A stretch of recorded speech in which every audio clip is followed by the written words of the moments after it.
The temperature is in the 60-degree range in the Twin Cities. It makes you think about spring, and it also makes you think about baseball season. And that's where we're going to talk about right now. As I just returned from Fort Myers, checking out the Twins to see if they're going to win 91 or 92 games, which is my prediction. This is Chin Music, the Chin Music Podcast, Home Services Studios. I'm here with Roy Smalley. Jim, I think, is on a James Bond-like European trip. He'll come back with his Aston Martin and his vodka martinis, shaken not stirred, and join us next week. But right now he's not there. But we welcome Roy in. Roy, how's it going? It's going great, LaVelle. You're right. It just feels like spring training, even up here. Yeah.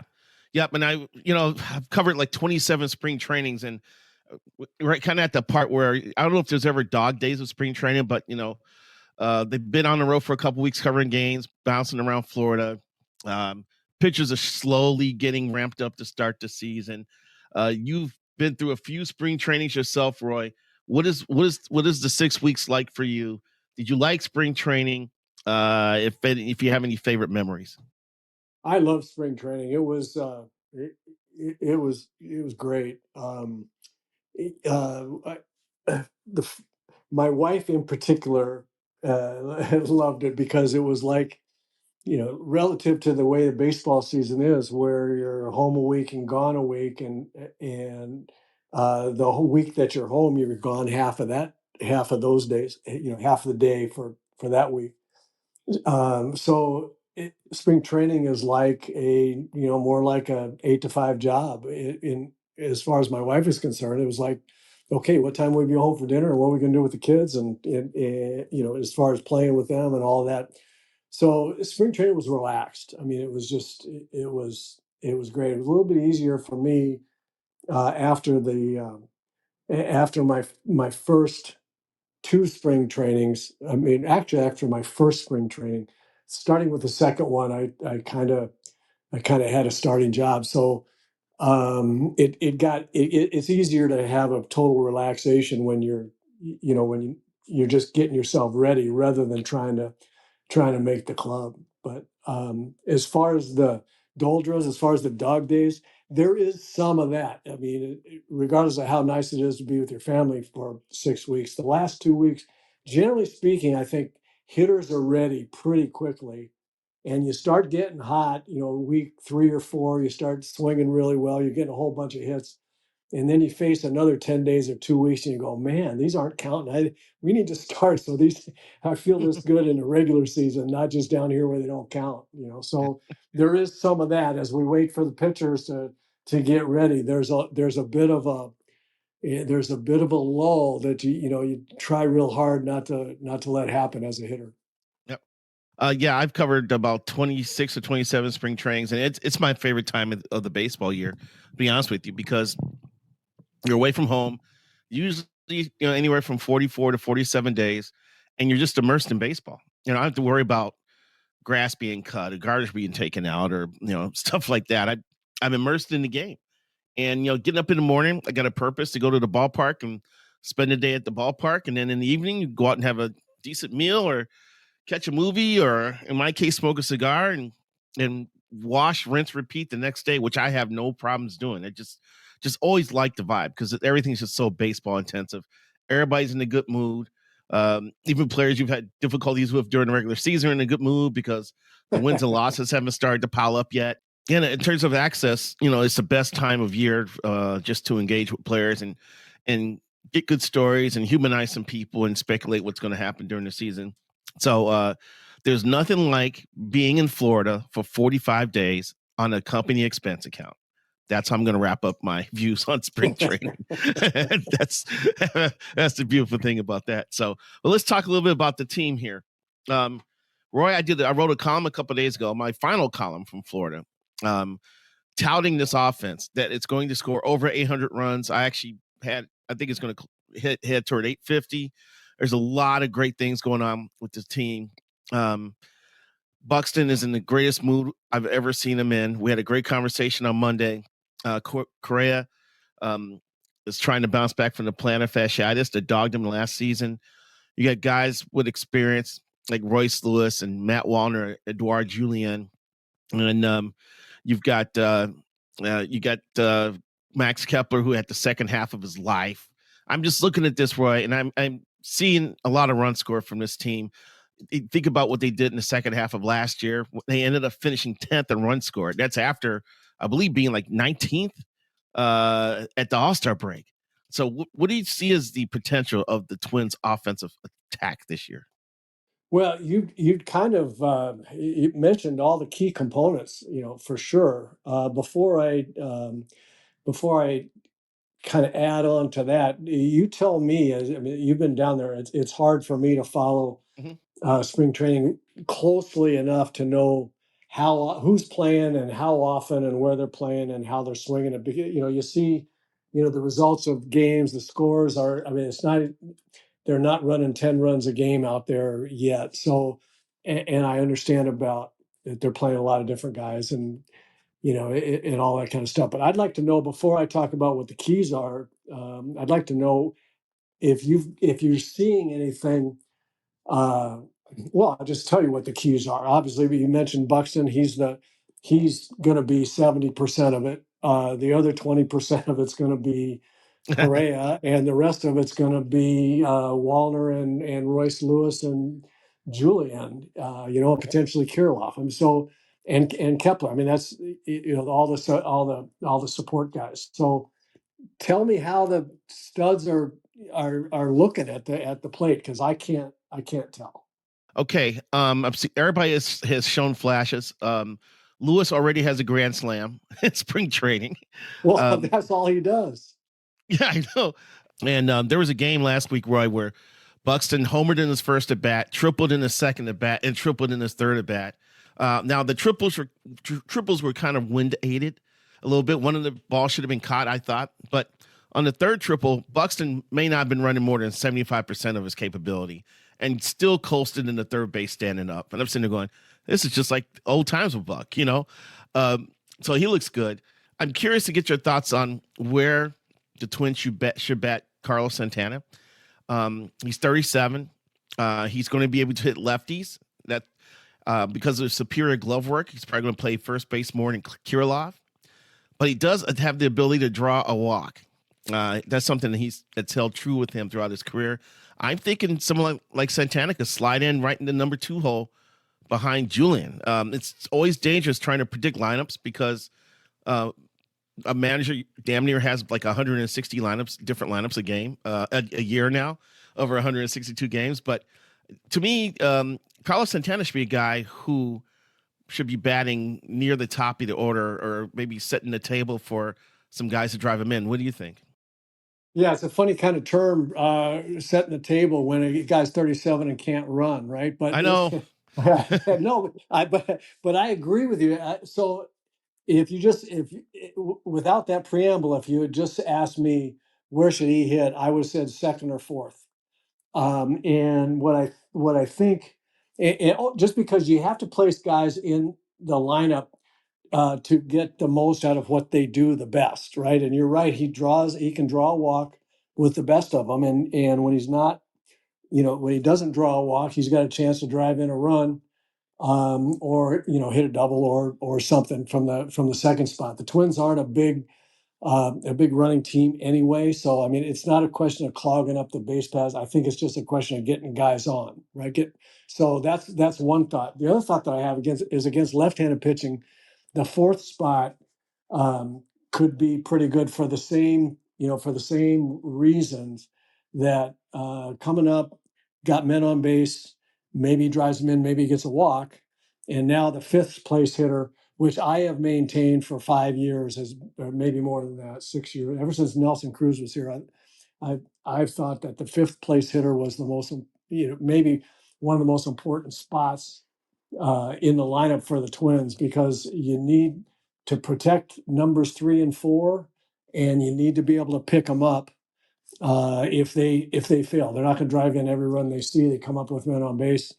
If they drive them in, great. The fifth hitter can keep the line going. If they don't drive them in, you look to the fifth hitter to get some kind of something, a run or two out of this rally that they had going with before the inning ends. And you saw that's why Rocco hit Luis Arraez is fifth a lot. And the reason was because you look at, say, the first, there's one out, the first two guys, there's nobody out, first two guys get on, third guy makes an out, fourth guy makes an out, and now your home run guys are done, and the manager's saying, God, I got to get one run out of this thing. I mean, and so he'd send Luis Arraez in the fifth hole, and it got an awful lot of one run RBIs in an inning at that with that. And I think that's going to be the case when Rocco puts his lineup together this year, depending on the left-hander or right-handed starter. I think he's going to load right-handers up. I think Santana is going to be a part of that mix, and I think him hitting in the fourth spot, either the second or the fourth spot, if they've got somebody that they like hitting fifth, then I think those two would be the spots. Yeah. Um, it's actually helps Rocco to have someone who can be flexible in that lineup like Santana, because he can be fired out against lefties for sure. He can use them to help break up the right-handed hitters in the lineup. Because I'm curious to see where Rocco bats Buxton, Correa, and Lewis when they're all swinging good. He may have to bunch those guys up, but he may not care, especially against a lefty. The next person I wanted to talk about, Edouard Julien, the sweet swinging second baseman. I had a conversation with Rocco late last week. Actually, the Twins were in Bradenton, so it was last Friday. Bradenton, by the way, worst spring training facility ever. There's not even ever. Good. I'm glad you agree. There's no room for the media in the press box anymore because they got all their bells and whistles people sitting in there. And they don't let you sit in the press box to write after the game. So I'm just like, from working conditions, horrible. McKechnie Field, that press box used to sway when the wind was blowing too. So not a fan of that place. Anyway, we were talking about the offense, and I mentioned Julian. I said, I'm sure you want him to take the next step. You probably want him to hit, lefties better, blah, blah, blah. And Rocco's like, nope. I just want him to continue to take good at bats. I just want him to take walks when he can get them and drive pitches that he can drive. If I need to bring someone off the bench to face a lefty, I can do that. And I got what he said. I was still bummed out about it a little bit because I think you have to face lefties and learn how to hit lefties. So I don't know how many opportunities Julian's going to get to show that he's learned to hit lefties better. What do you think about that? I think that's absolutely right, and I've been thinking about that for Wallner as well. I've been thinking about that for a few weeks now. With just a quick aside for Wallner, it's like you got to play him, or you got to right now make a decision. Is he a platoon guy? And the reason being is if you want him to develop into your everyday left fielder or right fielder, probably left fielder, he's got it. He's just got to learn it. I mean, if you're thinking that he's never really going to hit left-handers, then you've made that decision about him, because he's not going to hit left-handers at some point in time, hitting only right-handers he hits only right-handers for a month, and then you go, okay, God, you're swinging the bat great. Let's see how I can do it against left-handers. That could screw everything up because he just hadn't seen them. So I think there's a little bit of that with Julian, but I think Julian will be given a little bit more rope in terms of that. Late inning deal, when you got to have you want to have your best possible matchup. Okay, maybe you go to a right-handed hitter, but I think he's going to be given just a little bit more leeway here in terms of trying to figure out how to hit him. When you look at his bat, at his style, at his approach, the way he can hit the ball to the opposite field, well, it would seem to me that he could learn to hit lefties pretty well, just with experience, against them, because he's willing to let the ball travel, and you don't see him, way out in front of breaking balls a lot. I mean, and even with two strikes, even though he strikes out a lot, he has the ability to have good two-strike at bats and hit the ball the other way, and all the things you have to do to be a good two-strike hitter. I think he has that approach already in him. So I think I think it would be worth. I mean, if he's going to be your everyday second baseman, if that's the way it's going to be, then I think you got to give him a. You have to give him a shot, unless there's certain times the manager will say, "I got to have this run." I mean, I'd love to have him continue to learn up there, but I got to have this run, and I feel more comfortable with this right-hand hitter against the left-hander. There will be some of that, but like I say, I think they'll give him more chance. Oh, one other thing I want to say about Julian, I don't know if I've talked about this before, but Mhm. he strikes out a lot, but he strikes out a lot for different reasons than everybody else who strikes out a lot. Yep. He strikes out a lot because he takes so many pitches and he takes them with purpose. It's not like he takes them because he's beat or fooled. He's got a great eye. He'll get strikes. He'll get balls called strike. He knows it's a ball. He takes that. Now all of a sudden it's strike two when it shouldn't be. There's a lot of that. He also will not early in counts. He'll not swing at nasty pitches. A hard slider on the outside corner, a cut fastball, something like that. Not what he's looking for. He won't swing at it. He's willing to go. He's willing to go to two strikes. Anybody that's willing to go to two strikes in order to get the pitch that you want to hit during the early parts of the at bat, you're going to strike out more than more than many people. But I think, and I see in him the ability to continue that approach, and when he gets to two strikes, then have, especially against left-handers, then have a way, or even against right-handers, have a way to go through the middle of the field or the opposite field, so that it's not fooled, and he continues to have a good at bat. Sweet. Before I offer my 2 cents on Julian and Walner, here is a word from our sponsors today. Scott for Aquarius, wishing you a happy new year. The new year often means a fresh start. How about your furnace? Does it need a fresh start? It's been working hard, and we all know there's a lot of winter left to go. With your safety and comfort as our top priority, Aquarius Home Services is offering $98 off any furnace repair. Be worry-free with your furnace. We're here to help and just a click away at AquariusHomeservices.com. Aquarius, earning the right to be recommended. Got the winter blues? Start planning your summer. Plan on fun and get out in the water with your boat club. Your boat club offers boat club memberships and daily rentals with access to over 40 bodies of water and over 400 brand new boats to enjoy.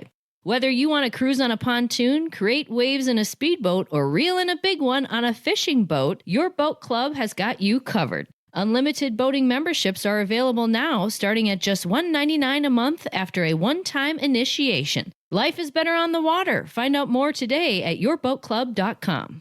Okay, yeah, I'm on your side, Roy, with a lot of that. And you hit the nail right on the head about Julian. He gets, I don't want to say gets in trouble, but he's comfortable taking strikes. He takes strikes with conviction, which I would give him credit for. And when he does strike out a lot, it's because he's looking at it as a close pitch. During your career, have you seen players get reputation calls the more they get experience or the more they prove they know what a strike zone is? Well, there's no question. There's no question that happens. And it happened with me a little bit. I mean, I wasn't a Joe Mauer or Don Mattingly type hitter. Wade Boggs, I mean, I wasn't in that class. Wade Boggs, I'd stand out there at shortstop and watch pitches, and guys just didn't call an awful lot of strikes on Wade Boggs. He had that. Speaking of another guy, didn't mind going to two strikes. Um, he got most close pitches went his way, especially in Fenway. There's no way that I don't know it. I'd be shocked if he ever got called strike three in Fenway ever. But Mattingly was that way. After you prove this, the strike zone, and I was a little bit that way. Mock gave me a great piece of advice one time because I drew a lot of walks, and I know wherever I speak because about the walks and knowing the strike zone and the strikeouts, because I was the same way. I mean, if I was looking for a certain pitch and I got something else, I took it, and I would take pitches on out the outside corner because why make an out? I might get a better pitch to hit with two strikes, and so I would do that. But I had a really good knowledge of the strike zone, and I walked a lot. And so Mark told me one time, he said, "Look, don't ever He said, it's getting around the league. The umpires know that you know the strike zone. Don't ever ask them where a pitch was. When you take if you swing and miss a pitch, you always see guys turn around and say, was that high or was that outside, whatever it was. The umpire goes, yes, or whatever it was. And he said, don't ever do that. He said, because you need to tell the umpires where the pitch is. You see it better than the umpires do. You got a way better knowledge of strike zone than any of the umpires. So why would you give them the ability? You can't tell them one time, damn it, that ball was outside. And when 2 days earlier, or the last time this guy's behind the plate for you, you swung the ball and said, was that ball outside?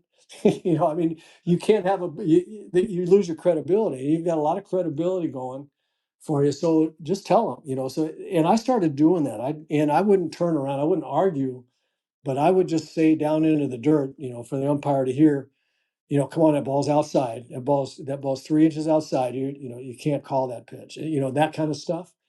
And it really did help. I mean, I never ever asked an umpire, never let him think that I didn't know exactly where the pitch was. And I actually went up to Joe Mauer about 5, 7, 8 years ago. I don't know.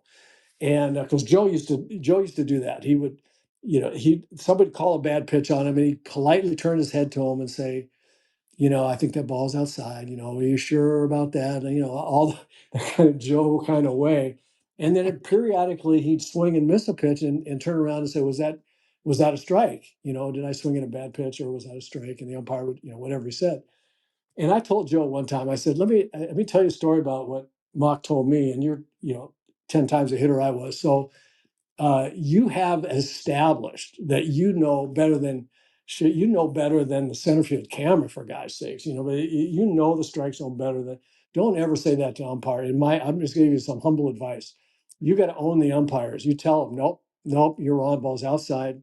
Let's get it right from now on. And never ask them, because it ruins your credibility a little bit. And he listened to me politely. He nodded his head, said, yeah. But it it didn't change anything. And Joe was going to be Joe. And, he's in the Hall of Fame. So who am I to tell stories on him? Yeah, I remember when Boggs was with the Rays, since you brought up Wade Boggs, and LaTroy was on the mound, and LaTroy threw a pitch right down the middle of the plate. It cut the plate in half, vertically and horizontally. Horizontally, all right. Umpire said ball, and Yeah. all of us were just amazed. And that's Wade Boggs, Yeah, for sure. So I'm guessing once Julian proves to these umpires that he knows what the hell the strike zone is, he may be able to have a few of those calls go his way. I guess that's where I'm headed with that. He'll get a few. If he works it well, with the umpires and stuff. And the other thing you can't do is show the umpire up. If you just tell him, that if you just prove to him that in your mind you are so sure about the pitch, then and never really make an awful stink about a really close pitch. Then you can kind of work the umpires. It's a little different now because they go back and they'll go back and look at the tape. If a guy argues real hard or something, then the umpire he'll argue back, but then he'll go look at it and he'll see if he was right or wrong. And that's why now more than ever you have to be absolutely sure. You need to be right way more now than I had to be right because they're looking at the tape. But I think he'll get better and better. I think they worked him over a little bit as a rookie player, and I think as he goes along, especially as he starts, and success hitting the ball breeds success taking pitches, right? I mean, the umpires, the better hitter you are, the more leeway you get as an umpire. So I think all those things are going to happen. Of course, we talk about all this, and then 2 years from now, when they have the automatic strike zone, it's not going to matter. Yeah, I'm going to tell you that I've played with a few guys over the years that they'd argue with the automatic strike. They'd get thrown out of the game arguing with the automatic strike zone. So we'll see what happens. And I talked to Buck when he was over at St. Paul late in the season when he was making that bid to be on the postseason roster, and he said the automatic strike zone, there was 2 or 3 pitches there were called strikes on him that he thought there was no chance they crossed the plate. So he's a little skeptical of the whole thing. And Ryan Jeffers, Jeffers hates it too because he has spent years of his life trying to learn how to pitch frame, and now that's going to be taken away from him because of the strike zone. Yeah. Yeah, I think that pitch framing is overrated. I really do. And I always say that because of the way the catchers do it. Taking a ball that's 6 inches outside the zone and ripping it up and showing it in the middle of the plate. I mean, I got to think that's the umpires looking at him going, really? You're trying to, framing pitches has always been a good thing to do if you could catch the ball, if it was close but just off, and you could catch the ball in such a way that it was a real natural, easy receiving of the ball. But this, catching it and ripping it back into the zone, I think that's much ado about nothing. And I think the automatic strike zone is going to be way better for the fans, way better for the length of games, and ultimately way better for the caliber of the game, because nobody's going to be able to get away. Pitchers aren't going to be able to get away with, a really bad call getting them back into a count where they can throw a nasty strike three. Hitters are not going to be able to just be cheating to the pull field where their head kind of loses the outside part of the plate and it's clearly a strike, but they think it's outside because they've left the plate a little bit, trying to pull. I mean, everybody's going to have to get way more honest. It's going to change the way guys hit and the way guys pitch, and I think it's going to change it for the better. I totally agree. I agree. Hey, one last thing before we end today's episode. I want to get your thoughts on the pitching staff. They didn't really replace Sonny Gray adequately. Of course, that's my opinion. I mean, Gray is now in St. Louis where he pulled a hamstring, I believe, in his second outing, and now he's doubtful for opening day. But what are your thoughts about the strength of the starting rotation? It looks like Varland's probably going to be the fifth starter because DeScalfani is still coming back from a tender elbow area. So he will not be ramped up in time for opening day, which the Twins aren't too worried about because they've got off days in April that they can go with a 4-man for a while before they actually need a fifth guy. But what are your thoughts on the rotation? You got a legitimate ace in Pablo Lopez. We need both of Joe Ryan and Bailey Ober to me to take a step forward, and I think Chris Paddock is the wild card. So, what are you liking about this rotation? I will liken the rotation to the Twins' offense, where on the offensive side, Buck is everything, and then from there, improvement, all these things. Who's the real Kepler? Royce Lewis getting better and better all the time. Correa finding it again, all that other stuff. But Buck is going to be the 800-pound gorilla one way or the other, either helpfully or not. And in the same way, I'm going to call it Joe Ryan, but it could be either Joe Ryan or Bailey Ober. One of those guys has got to really take the next step, and I'm going to say Joe Ryan. He's got the ability to do that. We've talked about his needing the secondary pitches. He's got it. He's got to find those. If he were to do that, if he were to step up and be, I mean, it's very difficult to replace Sonny Gray's performance, and you understand why they're not going to pay him a lot of money at his age, and all that kind of stuff, and whether or not he can continue to be that dominant at his age, and for the money you have to pay him is that's just a decision you make one way or the other. So nobody was really going to replace him unless you go with one of the big free agents, and then you're paying them a boatload of money too. When you've got Ryan and Ober sitting there trying to get better and have the ability to get better, I think, like Buck in the offense, I think Joe Ryan is the key. If he is really the pitcher that we saw the second half of the season, Twins got a major issue. If he is the pitcher that they've seen most of the other seasons and the first half of last year, then all of a sudden the rotation, just like it was with Sonny Gray and Pablo Lopez, have a good top two. Now Bailey Ober can get better, and Paddock, who I think has maybe as good a stuff as anybody in the rotation. We'll see how he comes back. He's a wild card. It could be, they could jump that could jump up in the rotation pretty easily.